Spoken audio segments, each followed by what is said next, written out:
They just didn't understand that by reneging on the guarantee to support the leave, whatever the referendum delivered, that there would be electoral consequences, and that's what you saw last Thursday. If you and I and millions of others independently stop buying product A, nobody can be targeted because they don't know who, they do know what we buy through the electronic systems, but they can't turn around and say, well, you've got to buy this, mate.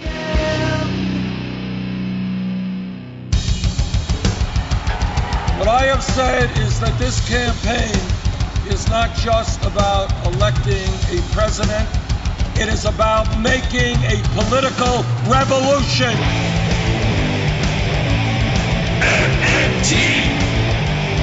Taking money from our children and borrowing from China.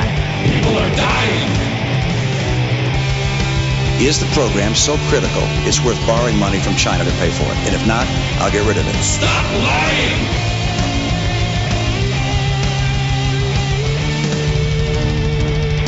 I want the truth!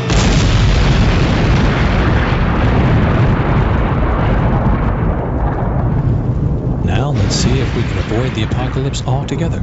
Here's another episode of Macro and Cheese with your host, Steve Grumbine. All right, and this is Steve with Macro and Cheese. I have Bill Mitchell. Bill Mitchell has come onto the show many times with me, and it's always a pleasure. Bill is one of the smartest guys I've ever met, and he is one of the founding developers of the school of thought that is known as modern monetary theory. Bill wrote a book or co-authored a book with Tom Fazi called Reclaiming the State. And the book Reclaiming the State, first of all, this came out over a year ago, and it was an incredible book. I highly recommend it, but it's taken on even more meaning given the most recent electoral fiasco in the UK as Boris and the Tories just completely bum-rushed Labour. And it looks like the UK staring down the barrel of 6 years of austerity. So with that, let me bring on my guest, Bill Mitchell. Welcome to the show, sir.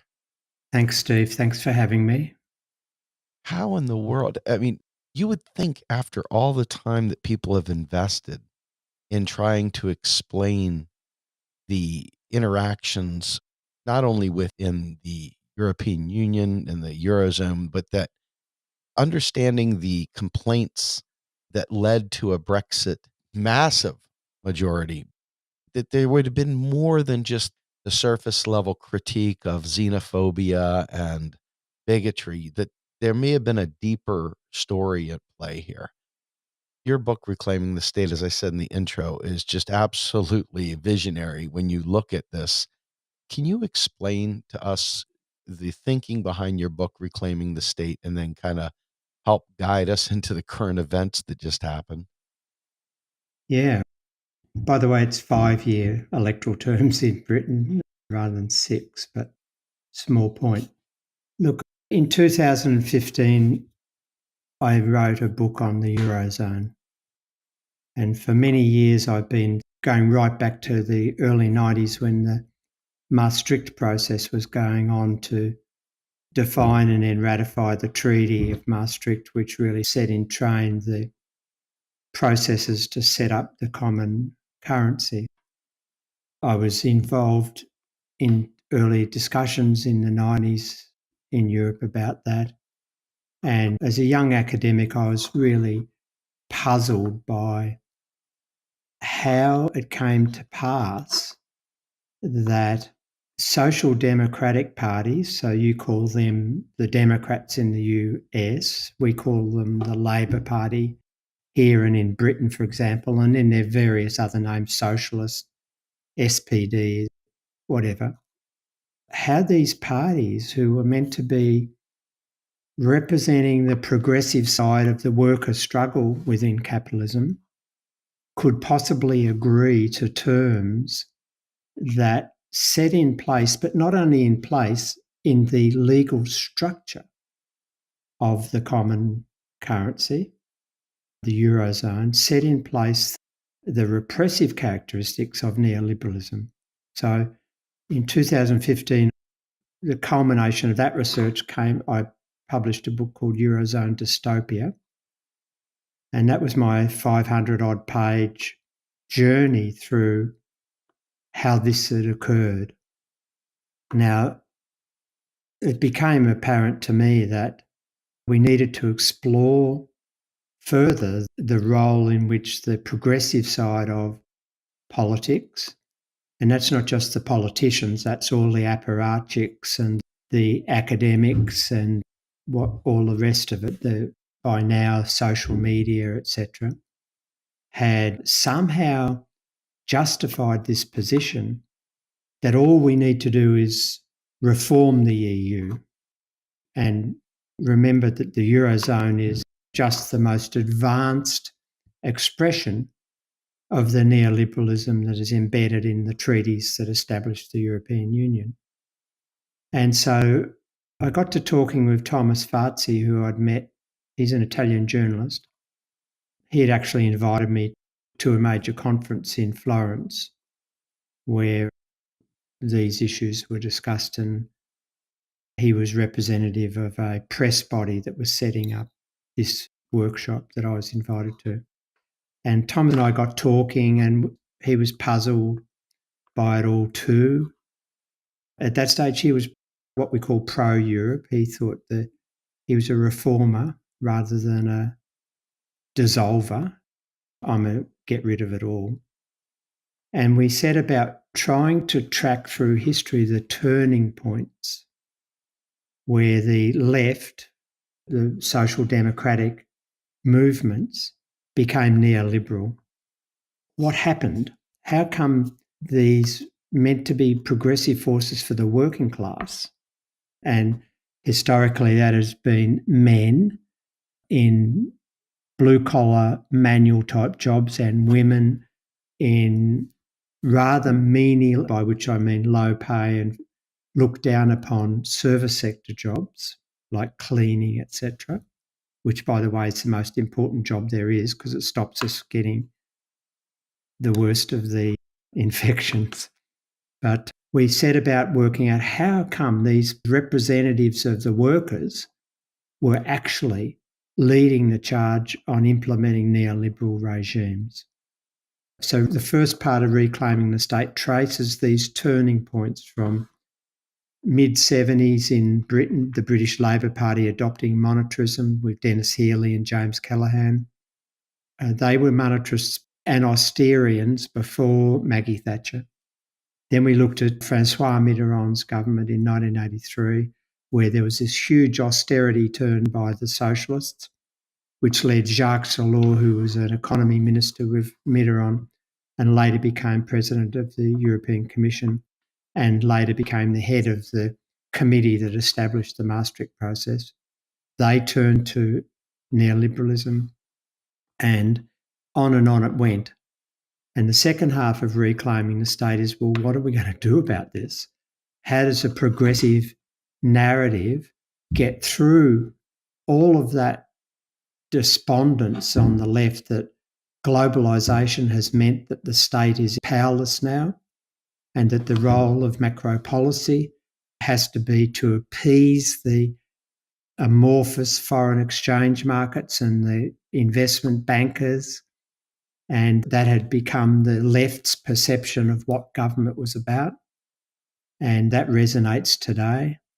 And the right, meanwhile, had worked out that unless it mounted an army and took over a country like the US and its allies did with Iraq, that the normal way of getting what you want is that A, you have to work through the legislative and regulative structure, and B, you then have to reconfigure the state in your own image for your own aspirations. And the right promoted this idea that the state was impotent and national sovereignty was a thing of the past.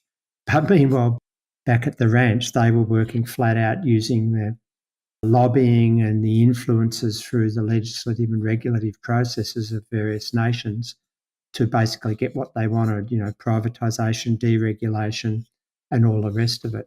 And when you confront the left with a simple question. If the nation state is now irrelevant and powerless against the strength of global capital, then why does capital, through various organs, spend billions a year lobbying governments? Why do they do that if the legislative processes that the governments have are irrelevant and powerless? And so reclaiming the state was about that and what we can do about it. You know, I see in the United States, obviously, that neoliberalism is just so interwoven in society that I don't even think we recognize when we're being destroyed by it here in the States. But in Europe, it seems like, they had the best of things. They had good social infrastructure. They had good quality safety nets. They had a robust citizens benefits package that absolutely is the envy to me. And little by little, it appears that somehow or another, this monster that's going across the globe is just devouring. What is the allure of neoliberalism? Why does it even have a place in society? What is the gotcha? Yeah, well, if you think about the way in which nations developed after the Second World War, which was the big phase in peacetime nation building, so many of the advanced nations published what we call white papers, which are sort of grand visions of how the peace was going to play out. And what we had learnt during the 1930s and then the prosecution of the Second World War was that governments were very effective at stimulating economic growth, and fiscal deficits could be an essential part of nation building. And the question at the end of the war, we established that by buying all of this stuff to shoot each other to smithereens. What were we going to do in the peacetime to maintain that effective use of fiscal policy? And so that was the big, the full employment era and the beginnings of welfare states and, citizens' rights and strong intervention in our economy. I think of it as the government was really the mediator between the conflictual ambitions of labour and capital. That the government wasn't pro-labour and it wasn't completely pro-capital. At various times it served the interests of both to try to maintain some sort of industrial stability and used its fiscal policy to maintain full employment. Now, the way that all played out and the patterns that manifest in our various nations depended upon the pre-existing institutional structure and the cultural attitudes to the role of government per se. And, America clearly had a much lighter touch welfare system. It had much less public enterprise. I think the postal service is really your only commercial public enterprise. I might be wrong on that, but certainly other countries, Europe, Australia, Britain, Canada, they had much more extensive public sectors and a population that were much more attuned to the idea that governments were essential parts of the service delivery, of the redistribution process, and would be a much more pervasive influence in regulating and attenuating the market so that it didn't go crazy and walk over the rights of citizens, particularly workers. Now, the consequence of the various ways in which that post-war consensus played out in each of our nations ultimately led to a redistribution of income towards workers, ultimately increased costs to employers in terms of occupational health and safety, in terms of entitlements for workers in various forms, depending on what country we're talking about, holiday pay, sick pay, pension entitlements, all of these things. We had reached a position where there was some civility to capitalism in a way, that mass consumerism had meant that workers were locked into working, earning incomes, and they weren't about to tear the place down. and the regulative structure, the redistributive structure, the tax systems, etc., locked capital down to being civilised as well to some extent. Now, by the end of the 60s, there was huge discord among capital. In Australia, for example, that started to play out with a tax on trade union power. Now we've got these 50-year archives.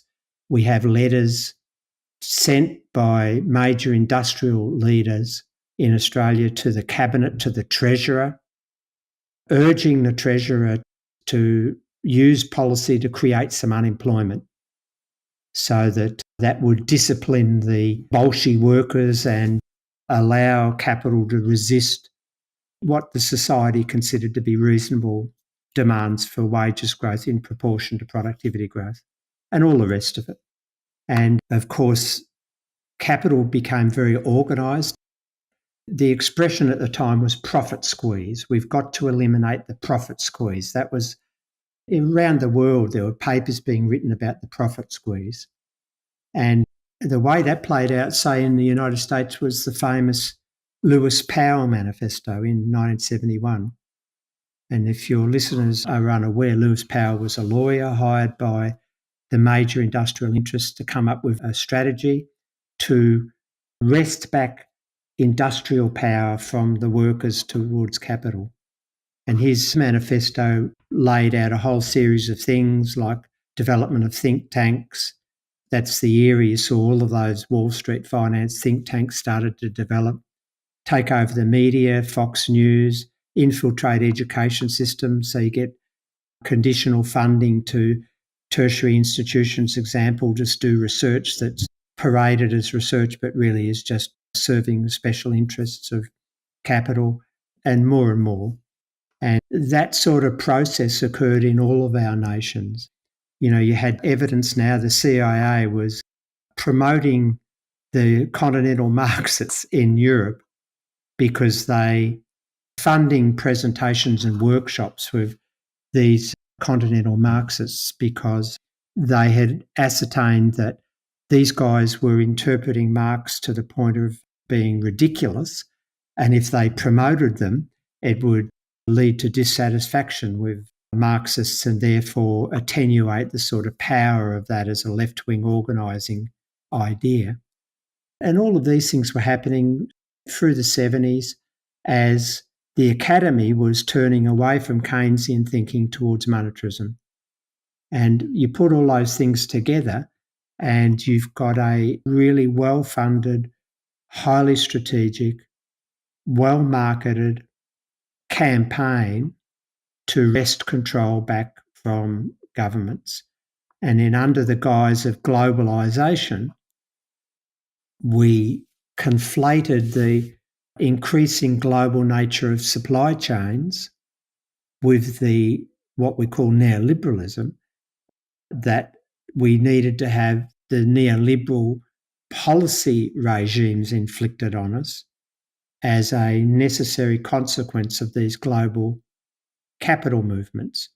Now, that conflation was an error. It was a ruse.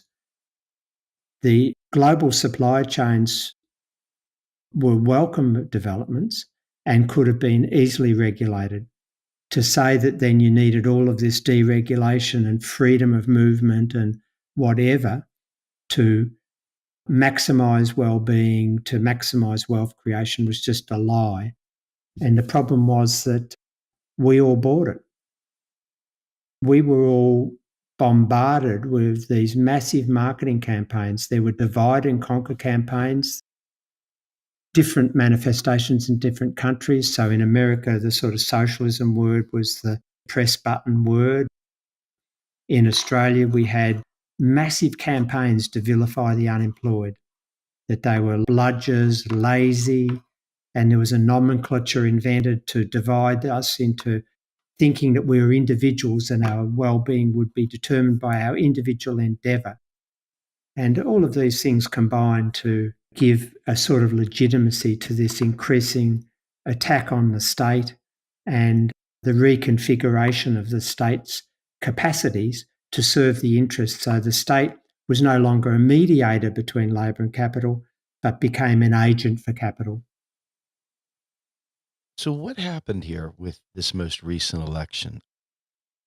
Obviously, labor just absolutely decimated. But after the exit polling, it appears that labor's issues were still largely popular. So they didn't lose because of the issues. This was a loss because of their stance on Brexit. Can you walk us through the Brexit scenario and kind of tell us what it's all about? Hopefully. It wasn't all to do with Brexit, but Brexit was the game changer in my view. I mean, effectively, there's been tension on both sides of politics at various times about the membership of Britain in the European Union. And both conservative and left-wing perspectives have always been conflicted by that issue. And the Labor Party historically has waxed and waned on that, but mostly has been, in my view, avoiding going into the European Union.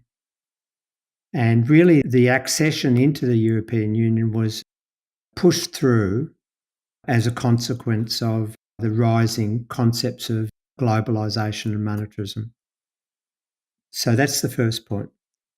Now, then you see we fast track to the 2000s, and in 2010, David Cameron was elected in the midst of the sort of mess of the global financial crisis, and the Conservative Party, the Tories, were elected.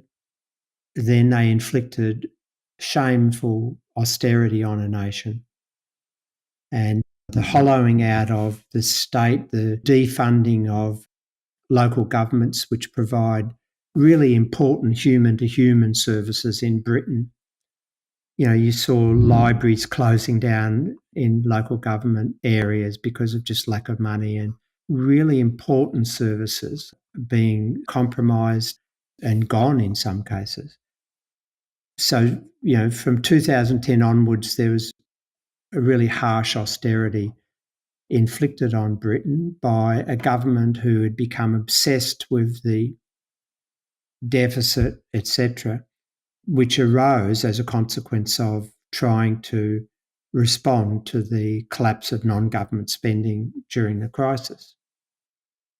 Now, my view has always been that the crisis was really just an inconvenient interruption to the conservative, this is in all countries, to the conservative desire to push that neoliberal policy agenda through to its logical conclusion, where we'd have no occupational safeguards, our wages are freely floating, and all the rest of it.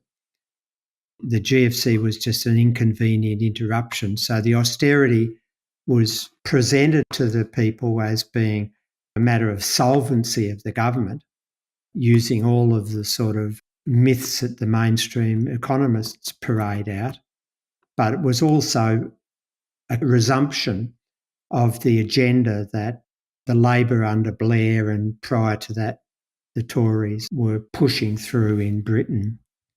Now, that austerity and the damage it caused, particularly the heartlands, the Labor heartlands, the old industrial areas in the north and the Midlands, the old manufacturing areas, the old mining areas.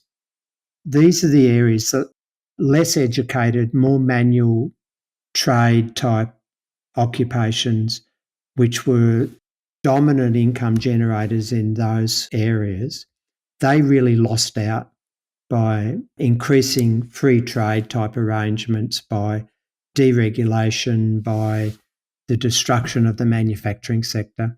And meanwhile, in the cities like London, with the increased financialisation of the economy, Margaret Thatcher's big contribution to Britain was to basically turn it into a casino in the City of London, with making it a huge international financial hub. And that really benefited the better educated urban folk who enjoyed a lot of access to free travel and freedom of travel, freedom of movement, and high pay, relatively interesting jobs, etc. So you're seeing a sort of dichotomy emerging in all of our countries, and in Britain it was really accentuated because of the sharp division in the distribution of jobs between the non-urban areas and the urban areas. And by 2015, that manifested in the rise of these populist parties like UKIP, which was a really right-wing rabble, but it was eating into the Conservative vote outside of London and outside of the university towns like Oxford and Cambridge. And David Cameron decided that he would arrest the political fallout to these populist right-wing parties by promising a referendum on the EU membership. It was a sort of diversion tactic because the EU had become an expression of the sort of worst of the globalisation, the worst of the neoliberalism. And I think he expected the referendum to be lost. But of course, what they all misunderstood, and certainly Labor misunderstood it, was that there was a seething discontent for membership of the EU because that was seen as being part of these global elites. And it was presenting the workers, the working class, the manual workers with nothing. They were losing out and they'd lost prosperity, opportunity, and their services had been hollowed out by the competitive processes forced onto Britain by membership of the EU. The trains were expensive and unreliable. Energy under all the deregulation had become very expensive. And so Brexit, the referendum in June 2016, 52% voted in favour, a relatively high turnout, above 70%. Now, both of the major parties, Labor and the Tories, had promised that they would implement whatever the results of the referendum were. And the referendum was a simple binary choice, in exit or remain. There were no highfalutin conditions. It was, do you want to leave or do you want to stay? And the majority of voters voted to leave. Now, that vote was heavily regionally segregated. The urban educated in London and the university towns were strong Remainers because the EU and the competitive open sort of forces were benefiting them. And they had this idea of cosmopolitanism and all the rest of it. Yet the workers in the North and the Midlands knew that they were getting nothing from membership of the EU and they wanted out, and they wanted the ability to, through their national parliament, to reverse some of the deregulation, reverse the privatisation, make trains run properly and cheaply as they used to, make electricity reliable and cheap, and stop the profits sort of draining out into these corporate monoliths. And you also need to remember or know that even though the majority of Labor voters voted to remain in the June 2016 referendum, the majority of Labor MPs in the parliament represented Leave constituencies. Now, how does that work out? Well, it works out because the distribution of votes are not equal across all the constituencies. And you get the very intensive constituencies in London very strongly Remain, and that distorts the overall picture. But the essential point is that the majority of Labor MPs in the House of Commons after the June 2016 referendum were representing constituencies who had voted in the referendum to leave. At the time, I was writing and talking to Labor Party people that what do you think will happen if the Labor Party reneges on its promise to support the referendum vote when the majority of its elected MPs, members of Parliament, are representing electorates, constituencies that wanted to leave. And it was quite obvious that if they reneged on that guarantee and frustrated the process of exit, and that there would be electoral penalties that they would suffer at the next national election.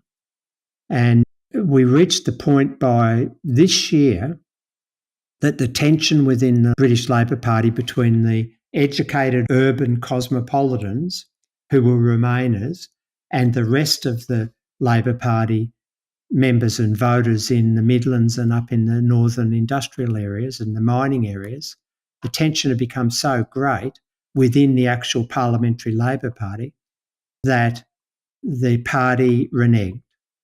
And we had this confusing situation where they were saying, okay, we'll have a people's vote, as if the people already hadn't voted in the referendum.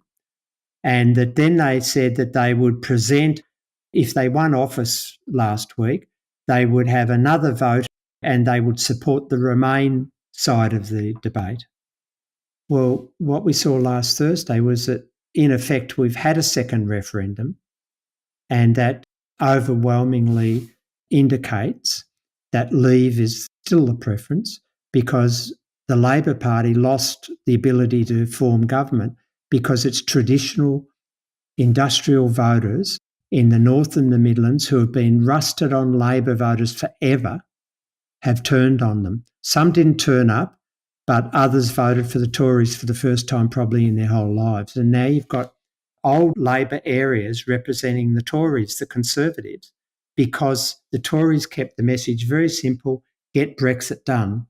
And they were much more attuned to the sentiment of the British people than the Labor Party, whose view had become distorted by the advisors and the echo chambers that they listened to from these left-wing city types. The other element to that was when the referendum was held in 2016, the Remainers, particularly on the progressive side of the debate, turned on the voters who had voted to leave, calling them stupid, racists, and all the rest of these insults.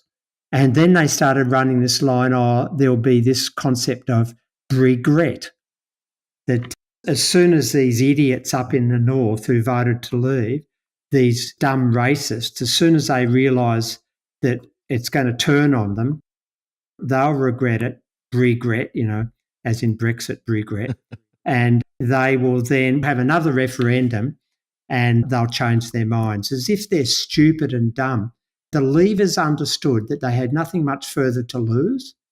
They wanted sovereignty restored for Britain, and that they wanted to leave the EU. And the urban Remainers really...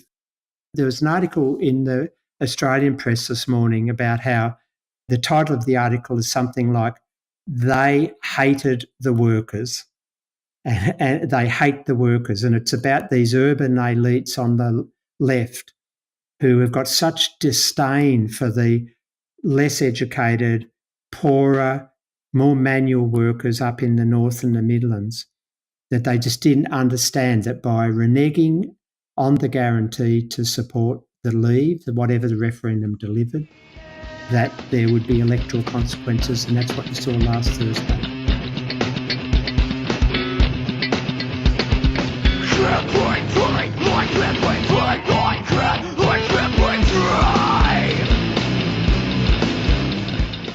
You are listening to Macro and Cheese, a podcast brought to you by Real Progressives, a non-profit organization dedicated to teaching the masses about MMT, or modern monetary theory.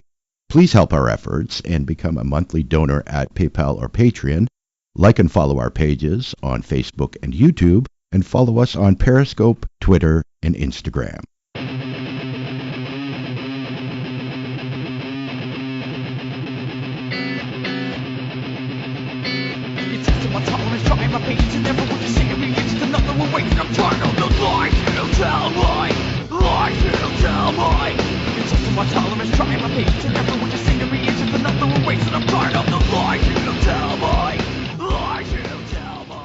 You know, interestingly, you and Tom Fazi also wrote an article for Jacobin Magazine going back into April of 2018, Mm. titled Why the Left Should Embrace Brexit.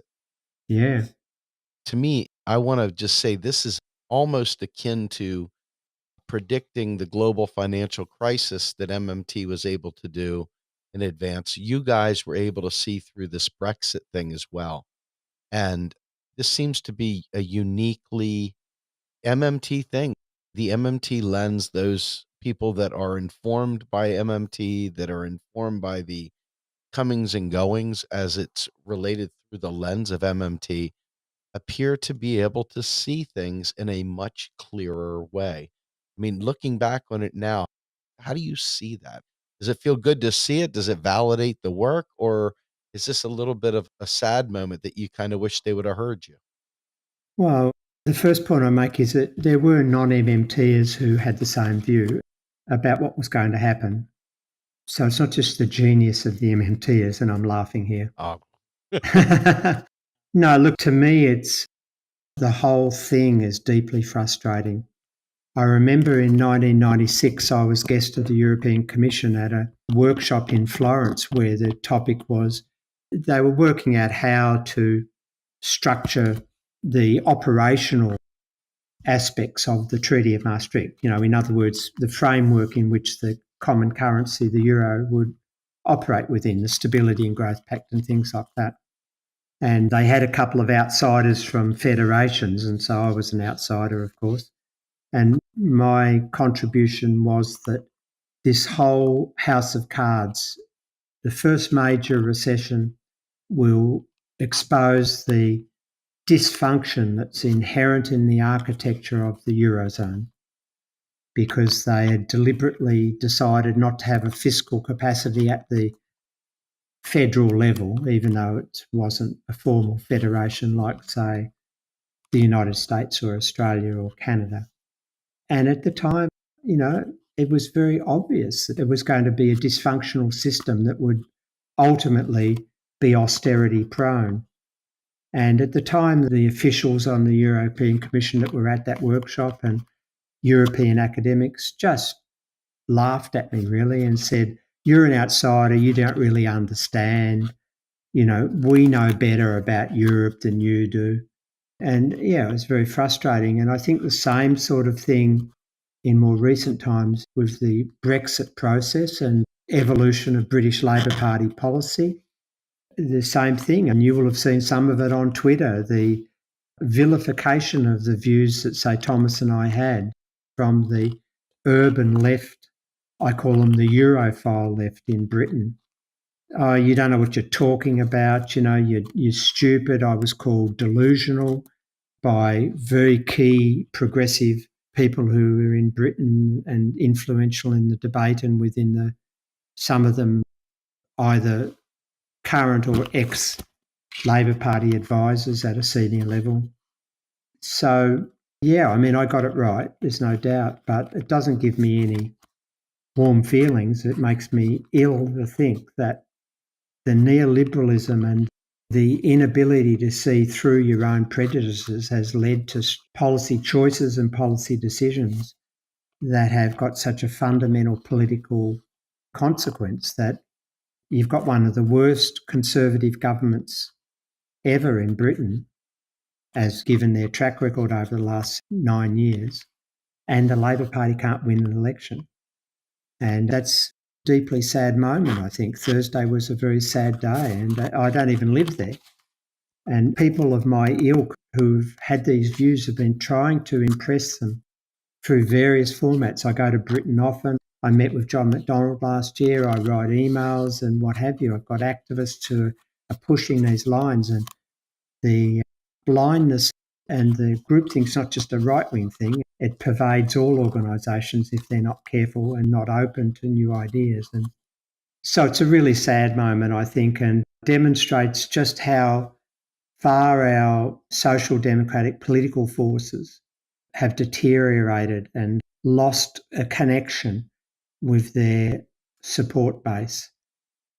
So the British Labor Party is now in crisis, and the way ahead is clear, but I doubt whether they'll take it. Let me ask you, Jeremy Corbyn seemed to be a transcendent figure, similar to Bernie Sanders. He had charisma. People really, really were drawn to him. People around the world thought of him in a heroic sort of sense.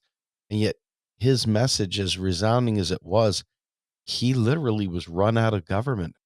Is this just the power of neoliberalism? Is this the fact that he didn't understand the situation, as it were, and took the wrong stance? Was he a neoliberal accidental like so many are? What happened here? What happened to Jeremy Corbyn? Look, I think Jeremy Corbyn is a thoroughly decent person. He has a track record, in my view, of enunciating progressive causes, a great sympathy and alignment with the disadvantaged people, an old-style left-winger, but I think that he inherited an untenable situation. So remember that the way in which a leader is elected in the British Labor Party is not by garnering a majority of support within the parliamentary wing of the party, that is the MPs, but through a combination of their vote and also the vote of the grassroots members. Now, Jeremy Corbyn was not the choice of his colleagues in Parliament. They didn't want him as leader. He came through on the grassroots of the members' support.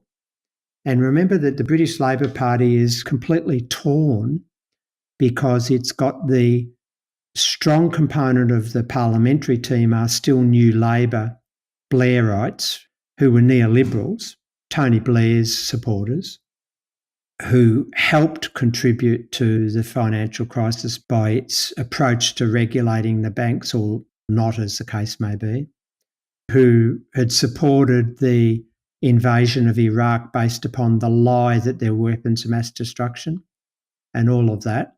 So Jeremy Corbyn had to deal with a significant number of Blairites within the parliamentary party that hated him, didn't want him there and would do anything to undermine him. And the proposition has been made regularly that they would rather lose the national election than have Jeremy Corbyn as Prime Minister.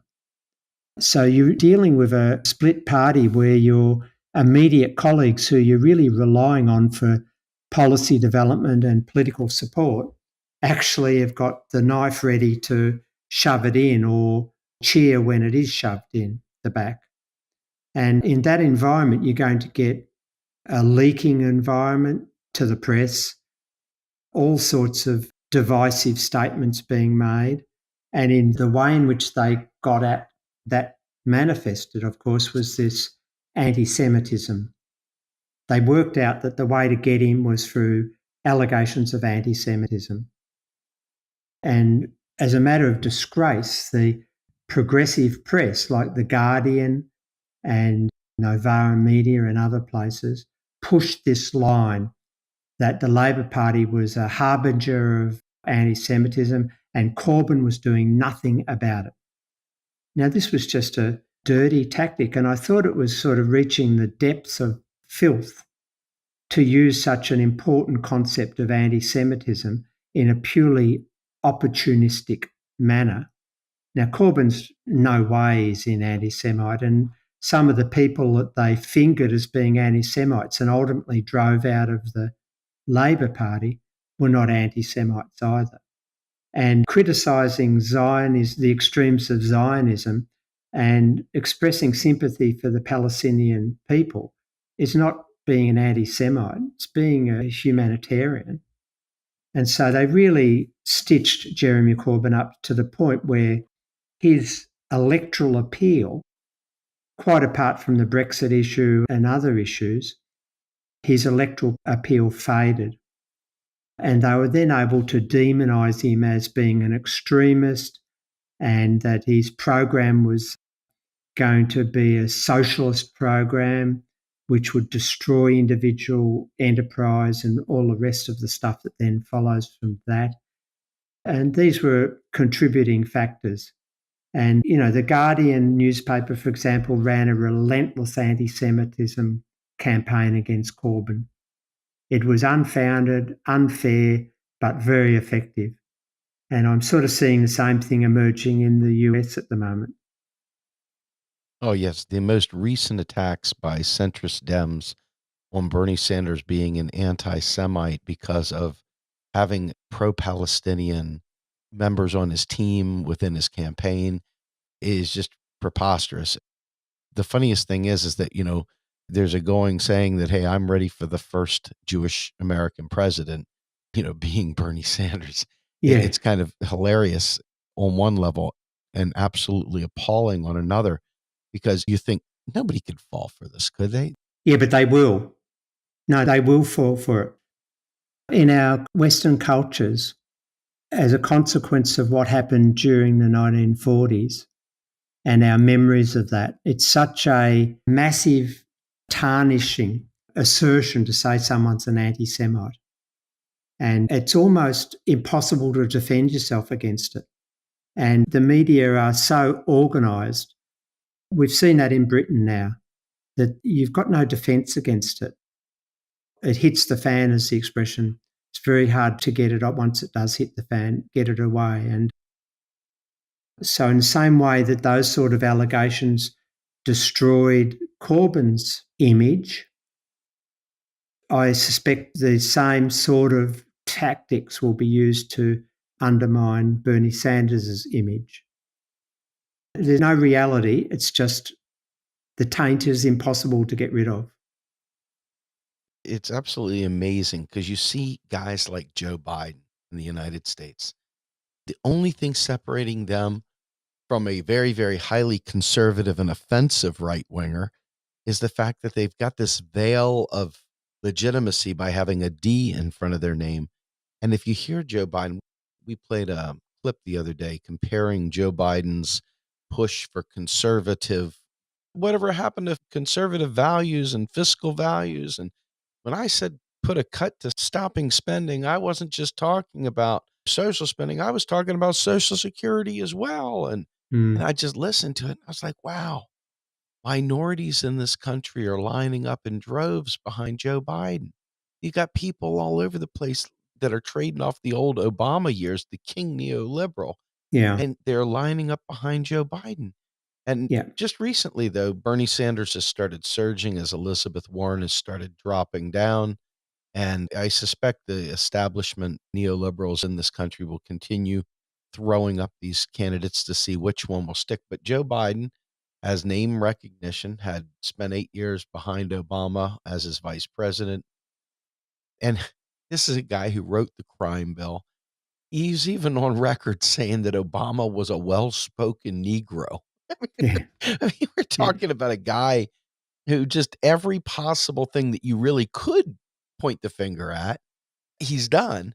And over here, you've got Bernie Sanders, who has been a model of consistency. And mind you, I'm sure Bernie's got his own warts here and there, but literally 40 plus years of consistently fighting for the little people. Yeah. And something like a smear of anti-Semitism for a guy who's Jewish, it's shocking to me, especially given that Bernie lost family in the Holocaust. Yeah, I mean, it's the same sort of smears that have been so effective of Corbyn, and the media and the think tanks and what have you.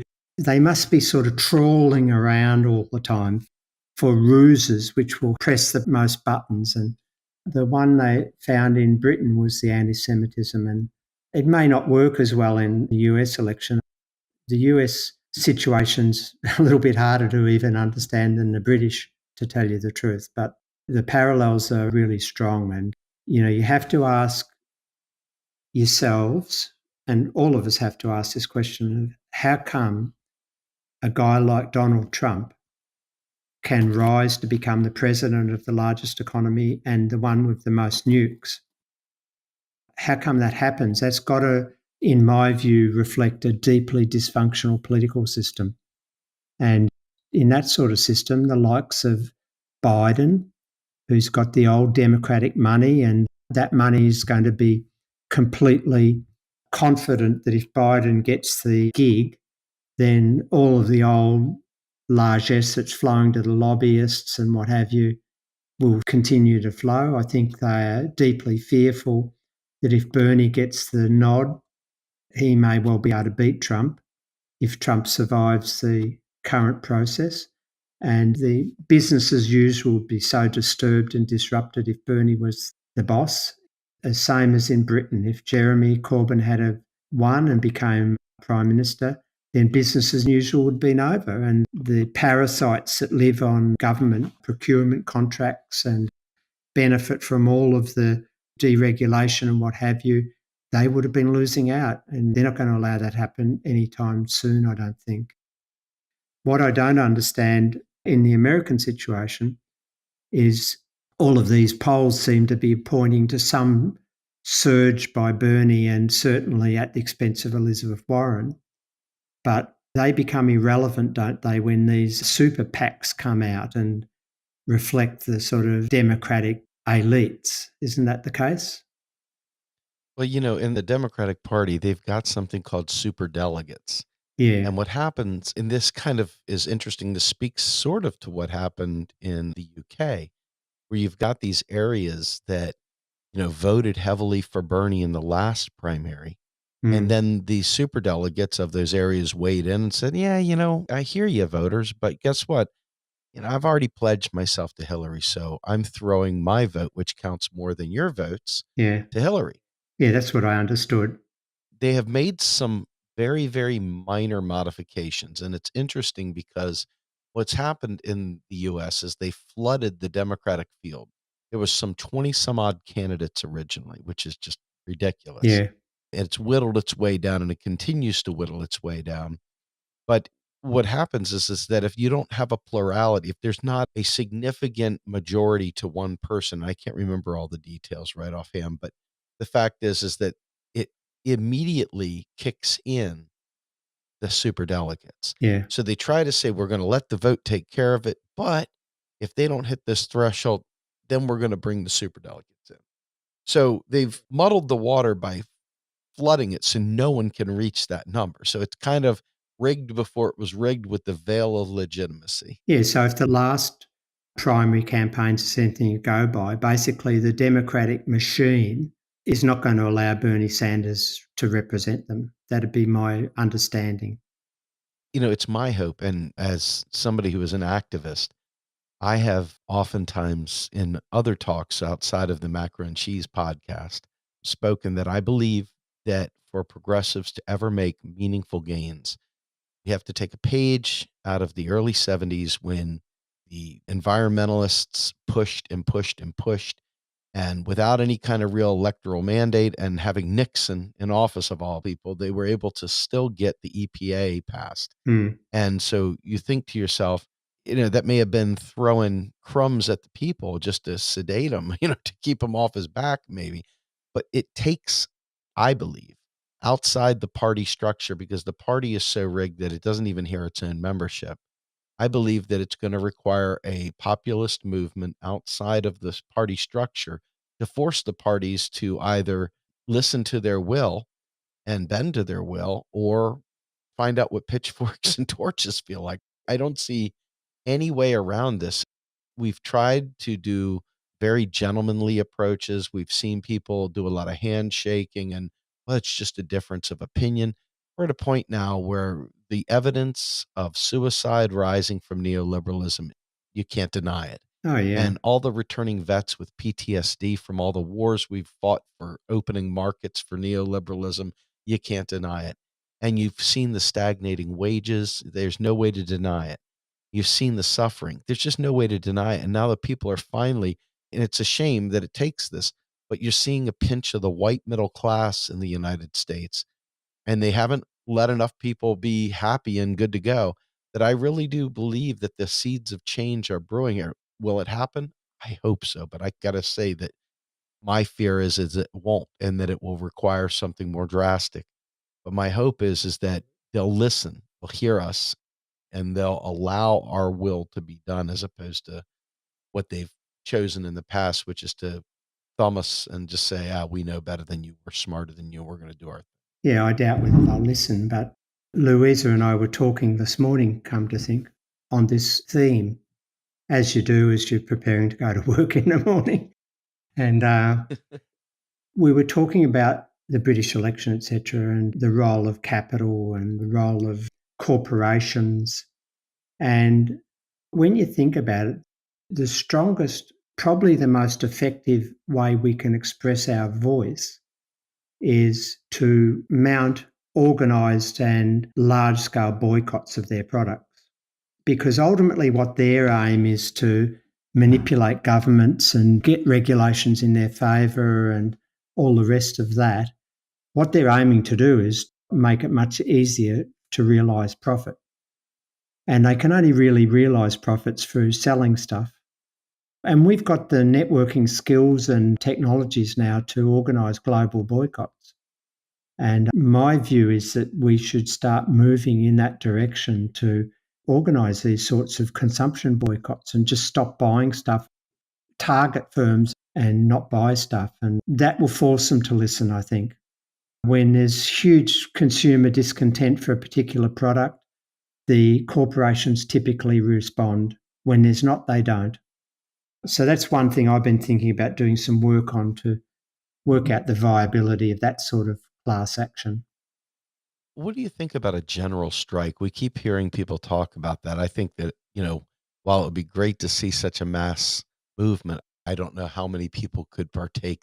They've made everyone so frail by austerity. It's not going to work. People are just not in position to do these sorts of things for fear of losing their job. It's not going to work because A, you won't get enough people in solidarity. B, it punishes the striker because of lost income. C, there's too many marginal workers that wouldn't eat if they went on strike. D, they'll bring in strike breakers, and if it's a significant industry, they'll bring in the military. So a more passive response, I think, is the way to go, because if you and I and millions of others independently stop buying product A, nobody can be targeted because they don't know who, they do know what we buy through the electronic systems, but they can't turn around and say, well, you've got to buy this, mate. Whereas if you go on strike in Australia, for example, it's illegal to go on strike under most circumstances now because of the legislation that the neolibs have brought in to attack trade unions. And so under many situations, the trade union can be sent bankrupt by the scale of the fines and union leaders can be put in jail. So I think industrial action was the old way of doing it, but I don't think that's going to work anymore. I think we should get smarter and hit them straight on in what they sell, leave their products on the shelf and force them to heal that way. Let me ask you a question. Given that the economics behind this, what would be the net impact to the macro economy for these kinds of target things? I mean, are we talking about reducing consumption in general or just shifting it to other companies, or what are we talking about here? Because obviously, the economy thrives on buyers and sellers and so forth. How does that play out? Well, look, it was just an idea we were talking about over a cup of tea this morning, but I think you would do it on a strategic basis, take them out one by one, so as not to create a recession, which always damages the lowest paid, more precarious workers. Just have organised campaigns targeted to particular corporations and then take them out one by one. I haven't thought it through very well yet, but I'm going to give it some thought about how it might work out. But that's just one. Otherwise, we're powerless. They've got us. And anytime a progressive leader sticks their heads up, they get rid of them via these smears that we've just seen on Jeremy Corbyn. And what's going to happen, and this is the crazy part of it all, is that Boris Johnson's a really clever guy. Now, the progressives really underestimated him. They thought it would be sufficient just to call him a liar, to get the press the week before the election, there were all these progressive stories about how he had hidden in a fridge to avoid being interrogated by the press. All of this stuff. But Boris Johnson outsmarted them. And he's a very clever man. And what the Tories will do now is that they'll abandon all of that austerity stuff, I believe, in the next year, if not 2 years. They will pump money into their National Health Service. They'll pump money into restoring services, particularly in the North and Midlands, which are the seats that have turned away from traditional Labor to Tories. They'll put infrastructure projects into those regions to generate better paid work and more secure work. And what they'll do in that process, they'll completely turn on all of their austerity mindset. They'll become much more acceptable in their use of their fiscal capacity. And what they'll do that way is to consolidate those voters that turned maybe just temporarily as a protest against Labor. They'll convert them into working class Tories, and that's the end of the Labor Party. They'll be out for a generation or more. And I think that's what's going to happen. And that's a really tragic thing for progressive forces in the UK. And you're seeing it now that some of the progressive voices are saying, well, we don't really want to abandon our economic agenda, but we've got to become socially conservative now. And how that plays out in different countries varies, but that's a really regressive tendency if the progressive forces start becoming sort of right-wingers in terms of social policy, etc. Yeah, it's terrifying. Yeah. Well, Bill, I want to thank you very, very much for joining us today. I always learn so much from you. I hope we can have you back on again. And just so you know, the entire Real Progressives team has been messaging me the whole time through, making me tell you, Merry Christmas. Thank you so much for all you do for us, and that they love you. We love you. And of course, I love you and Louisa very much. So thank you so much for joining me. Well, thanks, Steve, and thanks to all your supporters. I'll wish you a happy new year. I'll put an X in front of the mass and wish you a happy one of those too. And keep up the sterling work that you guys being generic, do. And I think in the new year, we're going to try to launch some things from my end under the MMT Ed banner that I hope we can dovetail into your operation. And the message is, I think, and it's what I've believed since we started the MMT project, was that this is an educational challenge. We need to continue the educational process over a generation or more, as nothing changes quickly when you're up against such a massively powerful mainstream orthodoxy. And so I'm just committed that we keep that educational process going and be patient and work through all of this. And I hope we can do that together. And thanks very much to your team for being such wonderful activists, and all the best for 2020. We look forward to it. I can't wait. All right, sir. Have a great one. We're out of here. Take care. See you later.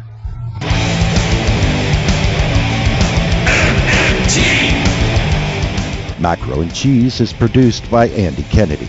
Descriptive writing by Virginia Cox and promotional artwork by Mindy Donham. Macro and Cheese is publicly funded by our Real Progressive Patreon account. If you would like to donate to Macro and Cheese, please visit patreon.com/realprogressives. I want the truth.